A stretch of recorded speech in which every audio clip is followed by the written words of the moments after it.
اعوذ باللہ من الشیطان الرجیم بسم اللہ الرحمن الرحیم۔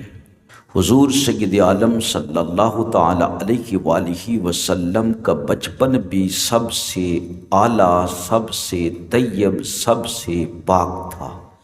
آپ کا لڑکپن بھی اور اسی طرح نبی پاک صلی اللہ علیہ وسلم کی جوانی مبارک بھی سب سے زیادہ پاکیزہ تھی۔ جب حضور سید عالم صلی اللہ علیہ وسلم کی عمر مبارک 25 برس کی ہوئی، حضرت خدیجۃ الکبریٰ رضی اللہ تعالی عنہا بنت خویلد، جو ایک معزز، مالدار اور تاجر خاتون تھی، وہ لوگوں کو اپنا مال تجارت دیتی اور مزاربت کے اصول پر ایک حصہ طے کر لیا کرتی تھی۔ پورا قبیلہ قریش ہی تاجر پیشہ تھا۔ جب انہی رسول اللہ صلی اللہ علیہ وسلم کی راست گو، امانت داری، مکارم اخلاق کا علم ہوا تو انہوں نے ایک پیغام کے ذریعے پیشکش کی کہ آپ ان کا مال تجارت لے کر جائیں گے، ان کے غلام میسرہ کے ساتھ ملک شام وہ دوسرے تاجروں کو جو کچھ عطا فرماتی ہیں، جو کچھ دیتی ہیں، اس سے بہتر اجرت آپ کو دیں گی۔ آپ نے یہ پیشکش قبول فرما لی اور ان کا مال لے کر ان کے غلام میسرہ کے ساتھ ملک شام کی طرف تشریف لے گئے۔ حضرت سیدہ خدیجۃ الکبریٰ رضی اللہ تعالی عنہا نے اپنے غلام میسرہ کو حضور اکرم صلی اللہ علیہ وسلم کے ساتھ روانہ کیا اور تاکیدی حکم جاری فرمایا، لا تعص لہ امرا ولا تخالف لہ رأیا۔ میسرہ، خبردار رہنا، ان سرکار کی کبھی نافرمانی نہ کرنا اور نہ ہی ان کی کسی رائے کی مخالفت کرنا ہے۔ ان کے اس حکم سے صاف پتہ چلتا ہے کہ آپ نے میسرہ کو حضور صلی اللہ علیہ وسلم کی نگرانی کرنے کے لیے نہیں بھیجا تھا، بلکہ حضور اکرم صلی اللہ علیہ وسلم کے آرام و سکون کا ہر طرح خیال رکھنے کے لیے اور خدمت گزاری کے لیے بھیجا تھا۔ 16 ذی الحجہ کو یہ قافلہ روانہ ہوا۔ روانگی کے وقت حضور اکرم صلی اللہ علیہ وسلم کے چچا صاحبان الوداع کہنے کے لیے آئے اور اہل قافلہ کو تاکید کی کہ حضور اکرم صلی اللہ علیہ وسلم کا ہر لحاظ سے خیال رکھنا ہے۔ شیخ محمد ابو زہرہ رحمۃ اللہ تعالی علیہ اپنی محبت بھرے انداز میں قافلہ کی روانگی کا منظر جو بیان کرتے ہیں آپ لوگوں کے سامنے پیش کر رہا ہوں۔ فرماتے ہیں، فصلت العیر وفیہا خیر خلق اللہ تعالی تکلؤها عنایتہ سبحانہ وتعالی۔ قافلہ مکہ سے روانہ ہوا جس میں وہ ہستی تھی جو اللہ تعالیٰ کی ساری مخلوق میں اعلیٰ اور ارفع اور افضل تھی۔ اللہ سبحانہ و تعالیٰ کی نگاہ لطف و عنایت اس کی نگہبانی فرما رہی تھی۔ اس دفعہ بھی حضرت خدیجۃ الکبریٰ رضی اللہ تعالی عنہا کے مال بردار اونٹوں کی تعداد دیگر قافلہ والوں کے سارے اونٹوں کی تعداد کے برابر تھی، یعنی سارے مکے کے اونٹ اور ادھر تنہا حضرت خدیجۃ الکبریٰ کے اونٹ یہ برابر تھے۔ چند روز کی کٹھن مسافت طے کرنے کے بعد قافلہ شام کے شہر بصرہ میں جا اترا اور ایک خانقاہ کے قریب ایک سایہ دار درخت کے نیچے پڑاؤ کیا۔ حضور اپنے پہلے سفر شام میں بھی بصرہ آئے تھے اور اسی خانقاہ کے قریب سرکار نے قیام فرمایا تھا اور یہاں ایک راہب سے ملاقات بھی ہوئی تھی، لیکن اس راہب کا نام بحیرہ تھا اور اس بار جس راہب سے ملاقات ہوئی اس کا نام نستورہ تھا۔ دونوں سفروں میں 13 سال کا عرصہ گزر چکا تھا۔ حضور اقدس صلی اللہ علیہ وسلم کی عمر مبارک اس وقت 12 سال تھی اور اب نبی پاک صلی اللہ علیہ وسلم کی عمر مبارک جو ہے وہ 25 سال تھی۔ ممکن ہے اس اثناء میں پہلا راہب فوت ہو گیا ہو اور یہ بھی بعید نہیں کہ وہ یہاں سے نقل مکانی کر کے کسی دوسری جگہ چلا گیا ہو۔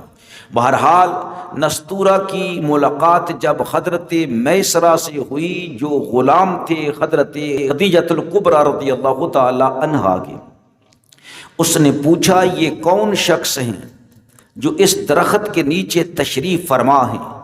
میسرہ نے جواب دیا یہ مکہ کے ایک قریشی نوجوان ہیں۔ راہب نے جب حضور اکرم صلی اللہ علیہ وسلم کی زیارت کی تو حضور اکرم صلی اللہ علیہ وسلم کے اور قریب آ گیا، سر مبارک اور قدمین شریفین کو بوسہ دیا اور کہا آمنت بک واشہد انک الذی ذکرہ اللہ تعالی فی التوراۃ، فلما رأى الخاتم قبلہ وقال اشہد انک رسول اللہ النبی الامی الذی بشر بک عیسیٰ، میں آپ پر ایمان لے آیا ہوں اور میں گواہی دیتا ہوں کہ آپ وہی ہیں جن کا ذکر اللہ تعالیٰ نے تورات میں نازل فرمایا ہے۔ پھر جب اس نے مہر نبوت کو دیکھا تو چوم لیا اور کہا میں گواہی دیتا ہوں کہ آپ اللہ کے رسول ہیں، نبی ہیں جس کی آمد کی بشارت حضرت عیسیٰ علیہ السلام نے دی ہے۔ میسرہ نے جب راہب کی یہ بات سنی تو وہ حیران رہ گیا۔ راستہ میں اس نے یہ ایمان پرور منظر تو بار بار دیکھا تھا کہ جب بھی دھوپ تیز ہو جاتی تھی تو دو فرشتے حضور اکرم صلی اللہ علیہ وسلم پر سایہ کر دیتے تھے، اور بہت سارے معجزات وہ دیکھتا آ رہا تھا۔ حضور صلی اللہ تعالی علیہ وسلم نے ملک شام میں قیام فرمایا، یہاں تک کہ حضرت خدیجہ کا سارا سامان تجارت جو مکہ سے ساتھ لائے تھے وہ فروخت فرما دیا، اور جو قیمت وصول ہوئی اس سے شام کی مصنوعات اور مغربی ممالک کی درآمدات شدہ چیزیں جو تھیں وہ اپنے ساتھ لے آئے۔ پھر اپنے نیک خرید کردہ سامان کو اونٹوں پر لدوایا اور مکہ واپسی کی تیاری شروع کر دی۔ اس اثناء میں کسی گاہک سے کسی چیز کی خرید و فروخت پر اختلاف ہو گیا۔ اس نے کہا آپ لات و عزیٰ کی قسم کھائیے، میں آپ کی بات مان لوں گا۔ حضور نے ارشاد فرمایا میں ان جھوٹے خداؤں کی قسم نہیں کھایا کرتا۔ وہ شخص ایسا متاثر ہوا اور کہنے لگا القول قولک، اے امین، اے صادق، جو تو کہہ رہا ہے وہی سچ ہے، قسم کی ضرورت نہیں ہے۔ اس سفر میں دگنا نفع ہوا، جو توقع تھی اس سے بھی زیادہ نفع ہوا۔ یہ محض حضور کی امانت و دیانت اور کاروباری مہارت کا ثمر تھا، اور سب سے زیادہ اس برکت کا نتیجہ تھا جو اس ذات ستودہ صفات کے ساتھ وابستہ کر دی گئی تھی۔ نیک خرید کرتا سامان تجارت کو اونٹوں پر لادا اور حضور اکرم صلی اللہ علیہ وسلم قافلہ کے ہمراہ روانہ ہوئے۔ جب مکہ المکرمہ کے بالکل قریب پہنچے تو آپ نے میسرہ سے کہا کہ جاؤ اپنی مالکہ کو جا کر کامیابی اور تجارت کے اچھے سفر کی خوشخبری سناؤ۔ جب یہ قافلہ مکہ المکرمہ کے قریب پہنچا تو حضرت خدیجۃ الکبریٰ رضی اللہ تعالی عنہا اپنے مکان کی چھت پر چڑھ کر قافلہ کی آمد کا نظارہ کرنے لگی۔ انہوں نے حضور اکرم صلی اللہ علیہ وسلم کو دیکھا، اونٹ پر سوار ہیں، سخت دھوپ ہے، دو فرشتے حضور صلی اللہ علیہ وسلم کے اوپر سایہ کیے ہوئے ہیں۔ نبی اکرم صلی اللہ علیہ وسلم نے پہنچنے کے بعد حضرت خدیجۃ الکبریٰ کو تمام تفصیلات سے آگاہ فرمایا تو ان کی خوشی کی کوئی حد نہ رہی۔ میسرہ نے اس طویل سفر میں حضور سرور عالم صلی اللہ علیہ وسلم کی عفت و دیانت، سیرت کی پختگی، کردار کی بلندی، اپنے ہمراہیوں کے ساتھ حسن سلوک، معاملہ فہمی اور کاروباری مہارت کے جو روح پرور مناظر اپنی آنکھوں سے دیکھے تھے ان کا تذکرہ کیا۔ نستورہ راہب جو حضور اکرم صلی اللہ علیہ وسلم کو دیکھ کر جس طرح فریفتہ ہو گیا تھا، اور حضور اکرم صلی اللہ علیہ وسلم کے مستقبل کے بارے میں جو پیشن گوئیاں کی تھیں وہ بھی حضرت خدیجۃ الکبریٰ رضی اللہ تعالی عنہا کو سنائیں۔ حضور اپنے حسب و نسب کے لحاظ سے پہلے بھی عرفہ و اعلیٰ تھے، ذاتی خصال حمیدہ کے ذکر جمیل سن کر حضرت خدیجہ رضی اللہ تعالی عنہا نے اپنے دل میں طے کر لیا کہ اگر ان کی رفیقہ حیات بننے کا شرف ان کو نصیب ہو جائے تو خدیجہ کے لیے یہ بہت ہی خوش قسمتی ہے۔ سیدہ خدیجہ الکبریٰ رضی اللہ تعالی عنہا پورے مکہ المکرمہ میں دولت کے لحاظ سے، ثروت کے لحاظ سے، پاک دامنی کے لحاظ سے سب سے زیادہ پاکیزہ عورت مانی جاتی تھی۔ اس سے پیشتر حضرت خدیجہ رضی اللہ تعالی عنہا کی 2 مرتبہ شادی ہو چکی تھی اور آپ کے دونوں شوہر فوت ہو گئے تھے، ان سے آپ کی اولاد بھی تھی۔ اس کے بعد بڑے بڑے امراء اور رؤساء نے کوشش کی کہ وہ انہی رشتہ ازدواج میں قبول کر لیں، لیکن حضرت خدیجہ رضی اللہ تعالی عنہا نے کسی کی طرف التفات نہ فرمایا۔ سرور عالم صلی اللہ علیہ وسلم کے ظاہری اور باطنی کمالات کو دیکھ کر انہوں نے ایک زیرک اور دور اندیش خاتون کی طرح فیصلہ کیا کہ وہ حضور صلی اللہ علیہ وسلم سے عقد کریں گی، یعنی نکاح کریں گی۔ حضور کی مرضی دریافت کرنے کے لیے اپنی ایک ہمراہ سہیلی نفیسہ بنت منبہ کو کہا کہ وہ کسی طرح حضور صلی اللہ علیہ وسلم کی رائے اس بارے میں معلوم کریں کہ کیا وہ خدیجہ کے ساتھ شادی کرنے کے لیے راضی ہیں۔ نفیسہ خود اس واقعہ کو بیان کرتی ہیں کہ خدیجہ ایک عقل مند، بہادر اور شریف النفس خاتون تھی، نسب میں اعلیٰ، شرافت میں عرفہ، مال و ثروت میں سب سے زیادہ۔ ساری قوم کے شرفاء ان سے نکاح کرنے کے لیے بے قرار تھے، اگر ان کا بس چلتا تو۔ سب نے کوشش کی لیکن بے سود۔ نفیسہ کہتی ہیں جب حضور اکرم صلی اللہ علیہ وسلم سفر شام سے واپس تشریف لائے تو خدیجہ نے مجھے مأمور کیا کہ میں حضور کی رائے دریافت کروں۔ چنانچہ میں آپ کے پاس گئی اور پوچھا، اے محمد، آپ شادی کیوں نہیں کر لیتے؟ آپ نے فرمایا، میرے پاس سرمایہ نہیں جس سے شادی کا فریضہ ادا کر سکوں۔ میں نے کہا کہ آپ اس کی پرواہ نہ کریں، اس کی میں ذمہ دار ہوں۔ اگر آپ کو جمال، صاحب شرف اور خوشحالی کی طرف دعوت دی جائے تو کیا آپ اسے قبول فرمائیں گے؟ آپ نے پوچھا، اس سے مراد کیا ہے؟ تو نفیسہ کہتی ہیں، میں نے کہا کہ خدیجہ، حضور نے فرمایا میرے لیے کیوں کر ممکن ہے۔ یہ جواب سن کر میری خوشی کی حد نہ رہی۔ حضرت خدیجہ کے پاس خوشی خوشی گئی اور جا کر سارا ماجرا کہہ سنایا۔ انہوں نے حضور کو اپنے ہاں آنے کی دعوت دی۔ حضور اکرم صلی اللہ علیہ وسلم تشریف لے گئے، بات چیت ہوئی۔ جب انہیں یقین ہو گیا کہ حضور اکرم صلی اللہ علیہ وسلم ان کی درخواست کو قبول فرمائیں گے، مسترد نہیں کریں گے، تو حضور اکرم صلی اللہ علیہ وسلم نے ارشاد فرمایا کہ میں اپنے چاچا جان سے اس بارے میں ضرور مشورہ کروں گا۔ حضرت خدیجہ الکبریٰ رضی اللہ تعالی عنہا نے عرض کی کہ آپ اپنے چچا جان کو میرے چچا جان کے پاس بھیجیں تاکہ وہ میرے چچا جان سے میرا ہاتھ مانگیں۔ چنانچہ جب جناب ابو طالب کو یہ پتہ چلا کہ حضرت خدیجہ الکبریٰ رضی اللہ تعالی عنہا میرے بھتیجے جناب محمد صلی اللہ علیہ وسلم کی خواہش رکھتی ہیں تو آپ کی خوشی کی انتہا نہ ہوئی۔ آپ حضرت خدیجہ الکبریٰ رضی اللہ تعالی عنہا کے چچا جان کے پاس گئے اور جا کر ان سے حضرت خدیجہ الکبریٰ رضی اللہ تعالی عنہا کا رشتہ مانگا، جو انہوں نے بصد احترام اور بڑی خوشی سے قبول کر لیا۔ تاریخ رکھی گئی، منگنی ہو گئی، نکاح کی تاریخ رکھی گئی۔ مقررہ تاریخ پر قبیلہ مضر کے رؤساء، مکہ کے شرفاء، امراء اکٹھے ہوئے۔ حضرت خدیجہ الکبریٰ رضی اللہ تعالی عنہا کی طرف سے ان کے چچا عمر بن اسد وکیل بنے۔ حضرت ابو طالب نے حضور اکرم صلی اللہ علیہ وسلم کی طرف سے وکالت کا فریضہ سر انجام دیا۔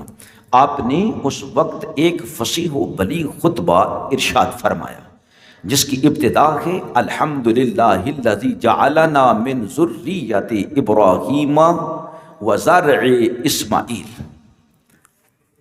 ترجمہ: سب تعریفیں اللہ تعالیٰ کے لیے ہیں جس نے ہمیں حضرت ابراہیم علیہ السلام کی اولاد سے اور اسماعیل علیہ السلام کی کھیتی سے، ماد کی نسل سے اور مدر کے اصل سے پیدا کیا۔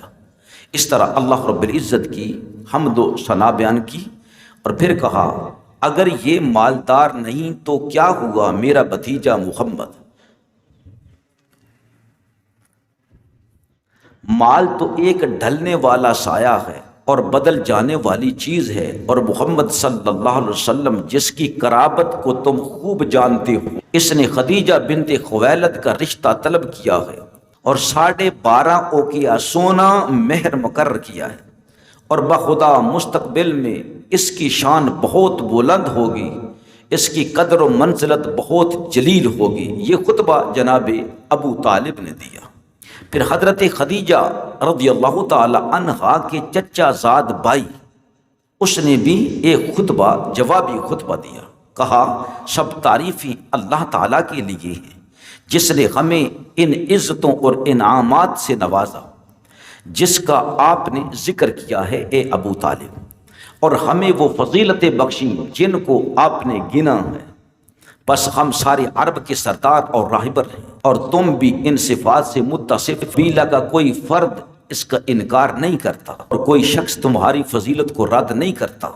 اے بنو ہاشم والو، ہم اپنا تعلق تم سے استوار کر رہے ہیں اور اس کا بڑا اشتیاق رکھتے ہیں۔ اے خاندان قریش کے سرداروں، گواہ رہو، میں نے خدیجہ بنت خویلد کا نکاح محمد بن عبداللہ کے ساتھ کر دیا۔ ہادی برحق، ہادی انس و جاں صلی اللہ علیہ وسلم کی یہ پہلی شادی مبارک تھی جو حضرت خدیجہ رضی اللہ تعالی عنہا کے ساتھ اس اہتمام اور شان و شوکت کے ساتھ انجام پذیر ہوئی، اور قیامت تک امت کے لیے ان گنت خیرات و برکات کا سرچشمہ بن۔ حضور اکرم صلی اللہ علیہ وسلم کی عمر مبارک اس وقت 25 سال تھی، اور سیدہ خدیجۃ الکبریٰ رضی اللہ تعالی عنہا کی عمر مبارک اس وقت 40 سال تھی۔ یہ عقد زواج بڑا بابرکت ثابت ہوا۔ حضرت خدیجہ طاہرہ کے بطن طاہر سے حضور اکرم صلی اللہ علیہ وآلہ وسلم کے بیٹے سیدنا قاسم، جن کی وجہ سے حضور اکرم صلی اللہ علیہ وسلم کی کنیت ابو القاسم ہوئی، اور جناب سیدنا عبداللہ جو طیب و طاہر کے لقب سے ملقب تھے، تولد ہوئے۔ دونوں صاحبزادے بچپن میں ہی انتقال کر گئے۔ تیسرے صاحبزادے حضرت ابراہیم تھے جو حضرت ماریہ قبطیہ رضی اللہ تعالی عنہا کے بطن پاک سے پیدا ہوئے تھے۔ حضور سرور عالم صلی اللہ علیہ وسلم کی 4 صاحبزادیاں سیدہ کے بطن پاک سے پیدا ہوئیں۔ سیدات کی اسماء گرامی کچھ یوں ہیں: سیدہ رقیہ بنت محمد رضی اللہ تعالی عنہا، زینب بنت محمد رضی اللہ تعالی عنہا، ام کلثوم بنت محمد رضی اللہ تعالی عنہا، اور سیدات و نساء اہل جنہ فاطمہ الزہرا بنت محمد رضی اللہ تعالی عنہا وعلیہ تحیۃ السلام۔ یہ ہیں نبی پاک علیہ الصلوۃ والسلام کی 4 صاحبزادیاں۔ سیدہ خدیجۃ الکبریٰ رضی اللہ تعالی عنہا وفادار و وفا شعار، خدمت گزار بیوی ہونے کا حق ادا کر دیا۔ اپنا تن من دن مال و متاع سب کچھ سرور عالم صلی اللہ علیہ وسلم پر نچھاور کر دیا، آپ کی ذات پر قربان کر دیا۔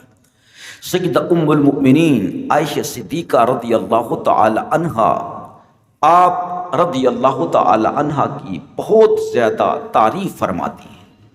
سیدہ ام المؤمنین خدیجۃ الکبریٰ رضی اللہ تعالی عنہا وفادار و وفا شعار ہونے کے ساتھ ساتھ غم گسار و غم خار بیوی بھی تھی۔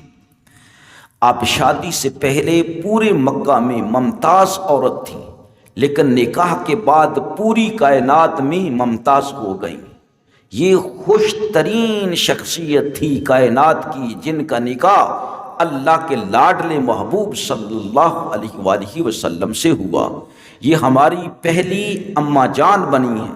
جب تک سیدہ حضرت خدیجہ الکبریٰ رضی اللہ تعالی عنہ حیات رہیں، سرور دو جہاں صلی اللہ علیہ وسلم نے دوسرا نکاح نہ فرمایا۔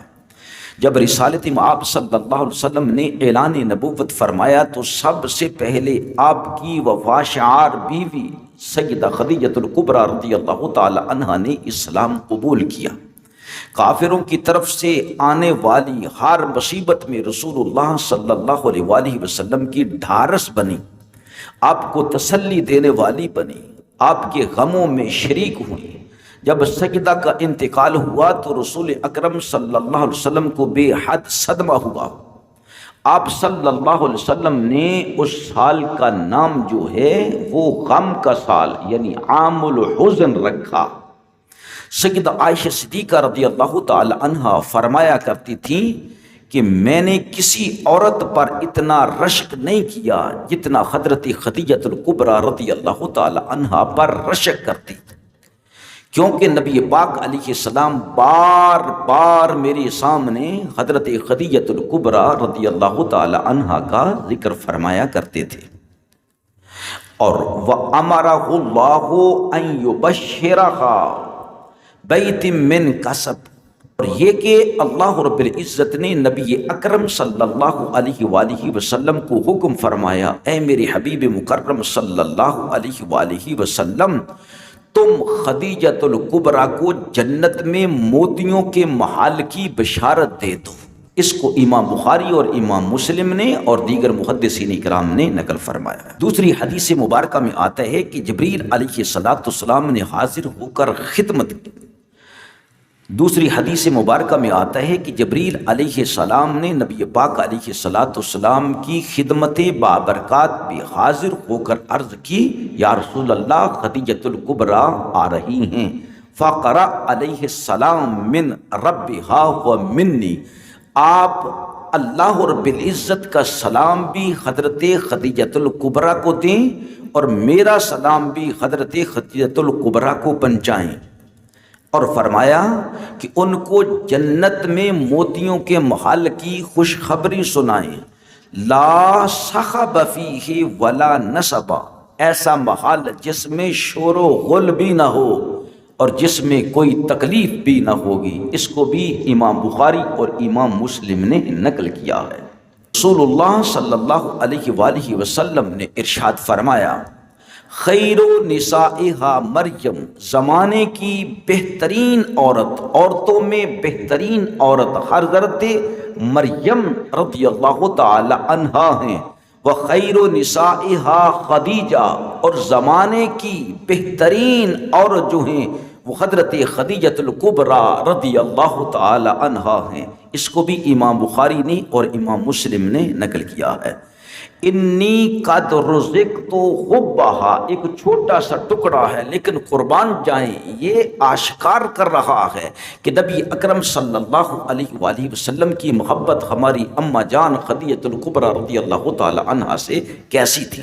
حضرت عائشہ صدیقہ رضی اللہ تعالی عنہ فرماتی ہیں، نبی پاک علیہ السلام بار بار میرے سامنے حضرت خدیجہ کا ذکر فرماتے، تو ام المومنین عائشہ صدیقہ رضی اللہ تعالی عنہا فرماتی ہیں، ایک دن میں نے عرض کیا، یا رسول اللہ آپ ہر وقت خدیجہ خدیجہ خدیجہ ہی کہتے رہتے ہیں، کیا آپ کو اللہ تعالیٰ نے اس کا نعم البدل عطا نہیں فرمایا ہے؟ تو نبی اکرم صلی اللہ علیہ وآلہ وسلم کی زبان حق ترجمان سے یہ جملہ ارشاد ہوا، وہ یہ ہے، انی قد رزقت حبہا، عائشہ میں خود خدیجہ کا نام نہیں لیتا ہوں بار بار، میں خود خدیجہ سے محبت نہیں کرتا ہوں، نہیں، بلکہ اللہ رب العزت نے میرے دل میں خدیجہ الکبریٰ کی محبت کو بٹھا دیا، خدیجہ کی محبت کا رزق مجھے دیا گیا ہے، یہ اللہ رب العزت کی طرف سے تحفہ ہے کہ اللہ تعالیٰ نے مجھے خدیجہ الکبریٰ کی محبت عطا فرمائی۔ نبی اقدس صلی اللہ تعالی علیہ وآلہ وسلم فرمایا کرتے تھے، افضل نساء اہل الجنہ خدیجہ بنت خویلد و فاطمہ بنت محمد و آسیہ بنت مزاحم امرأۃ فرعون ومریم ابنۃ عمران رضی اللہ عنہن اجمعین۔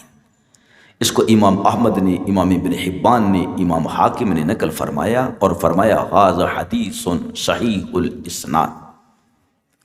رسول اکرم صلی اللہ علیہ وآلہ وسلم نے فرمایا یہ جنت کی بہترین عورتیں ہیں جو کہ حضرت خدیجہ بنت خویلد ہیں، دوسری حضرت فاطمہ بنت محمد، تیسری آسیہ بنت مزاحم جو کہ فرعون کی بیوی تھی، اور حضرت مریم بنت عمران جو عیسیٰ علیہ السلام کی ماں تھی۔ اللہ تعالیٰ سے دعا کرتے ہیں اللہ رب العزت ہمیں ہماری اماں جان سے ٹوٹ کر محبت کی توفیق عطا فرمائے اور بہت زیادہ عقیدت کی توفیق نصیب فرمائے۔ ہماری طرف سے لاکھوں سلام نبی پاک صلی اللہ علیہ وسلم کی جان نثار بیوی ہماری ماں خدیجۃ الکبریٰ رضی اللہ تعالی عنہا کی خدمت میں۔